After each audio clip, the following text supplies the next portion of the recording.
SP Bharat Reddy ಅವರಿಂದ car ಚಾಲಕ ವೀರೇಶ್ ವಿಚಾರಣೆಯಾಗಿದೆ ಅನ್ನೋದು ಗೊತ್ತಾಗ್ತಾ ಇದೆ.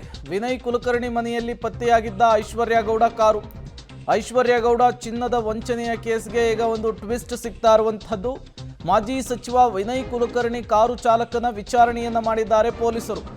ಎಸ್ಪಿ ಭರತ್ ರೆಡ್ಡಿಯಿಂದ ಕಾರು ಚಾಲಕ ವೀರೇಶ್ ವಿಚಾರಣೆಯಾಗಿರುವಂಥದ್ದು. ಐಷಾರಾಮಿ ಕಾರುಗಳನ್ನು ಐಶ್ವರ್ಯ ಗೌಡ ಹೊಂದಿದ್ಲು.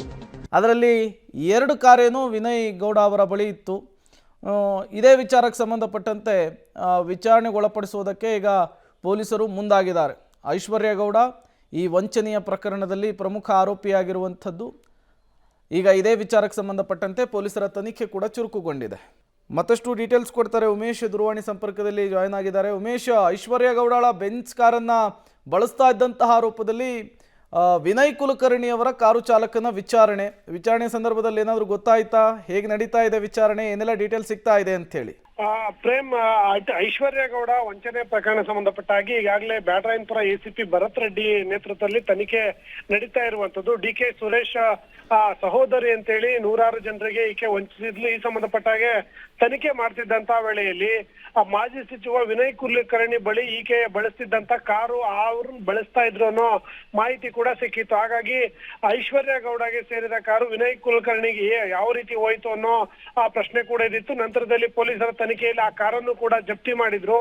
ಆ ತನಿಖೆ ಮುಂದುವರಿಸಿ ವಿನಯ್ ಕುಲಕರ್ಣಿ ಹತ್ರ ಮಾಹಿತಿ ಕೇಳಿದಂತ ವೇಳೆಯಲ್ಲಿ ಆಕೆಗೆ ನನಗೆ ಯಾವುದೇ ರೀತಿಯ ವ್ಯವಹಾರಿಕ ಸಂಬಂಧ ಎಲ್ಲ ಬದಲಾಗಿ ರಾಜಕೀಯ ಫಂಕ್ಷನ್ಗಳಲ್ಲಷ್ಟೇ ಆಕೆ ನನಗೆ ಪರಿಚಯ ಅನ್ನೋ ಮಾಹಿತಿಯನ್ನು ಹೇಳಿದ್ರು. ಮುಂದುವರೆದ ತನಿಖೆ ನಡೆದಂತ ವೇಳೆಯಲ್ಲಿ ವಿನಯ್ ಕುಲಕರ್ಣಿ ಡ್ರೈವರ್ ಏನಿದ್ರು ಏನ್ ವೀರೇಶ್ ದಳವಾಯಿ ಅಂತೇಳಿ ಅವರಿಗೆ ನೋಟಿಸ್ ಕೊಟ್ಟು ಅವರನ್ನ ವಿಚಾರಣೆಗೆ ಕರೆದಿದ್ರು. ವಿಚಾರಣೆ ವೇಳೆಯಲ್ಲಿ ಆತ ಒಂದಷ್ಟು ಮಾಹಿತಿಗಳನ್ನು ನೀಡಿರುವಂತದ್ದು. ಅಂದ್ರೆ ಐಶ್ವರ್ಯ ಗೌಡ ಮತ್ತೆ ವಿನಯ್ ಕುಲಕರ್ಣಿಗೆ ಪರಿಚಯ ಇತ್ತು. ಮಹಾರಾಷ್ಟ್ರಕ್ಕೆ ಹೋಗ್ಬೇಕಾದ್ರೆ ಒಮ್ಮೆ ಇವ್ರ ಮನೆಗೆ ಬಂದು ಭೇಟಿ ನೀಡಿರ್ತಾರೆ. ಭೇಟಿ ನೀಡಿದ ನಂತರದಲ್ಲಿ ಮಾರನೇ ದಿವಸ ಅವರು ಕಾರನ್ನ ಅಲ್ಲೇ ಬಿಟ್ಟು ಅವರು ಫ್ಲೈಟ್ ಅಲ್ಲಿ ಮಹಾರಾಷ್ಟ್ರಕ್ಕೆ ಹೋದ್ರು. ನಂತರದಲ್ಲಿ ಆ ಕಾರು ಅದೇ ಮನೆ ಹತ್ರ ಉಳ್ಕೋತು. ಆ ಕಾರನ್ನ ನಾವು ಬಳಕೆ ಮಾಡ್ತಿದ್ವಿ ಅಷ್ಟೇ, ಬೇರೆ ಯಾವುದೇ ರೀತಿಯ ಸಂಬಂಧ ಇಲ್ಲ ಅನ್ನೋ ಮಾಹಿತಿಯನ್ನ ಹೇಳಿರುವಂತದ್ದು. ಪೊಲೀಸರ ಈಗಾಗಲೇ ಆ ಕಾರನ್ನು ಕೂಡ ಜಪ್ತಿ ಮಾಡಿದ್ದು. ತನಿಖೆ ಬಹುತೇಕ ಮುಕ್ತಾಯದ ಹಂತಕ್ಕೆ ಬಂದಿರುವಂತದ್ದು. 1-2 ವಾರಗಳಲ್ಲಿ ಚಾರ್ಜ್ ಶೀಟ್ ಸಲ್ಲಿಕೆ ಮಾಡೋದಕ್ಕೂ ಕೂಡ ನಿರ್ಧಾರ ಮಾಡಲಾಗಿರುವಂತದ್ದು. Prem, okay, thank you Umesh ತಮ್ಮೆಲ್ಲ ಮಾಹಿತಿಗಾಗಿ.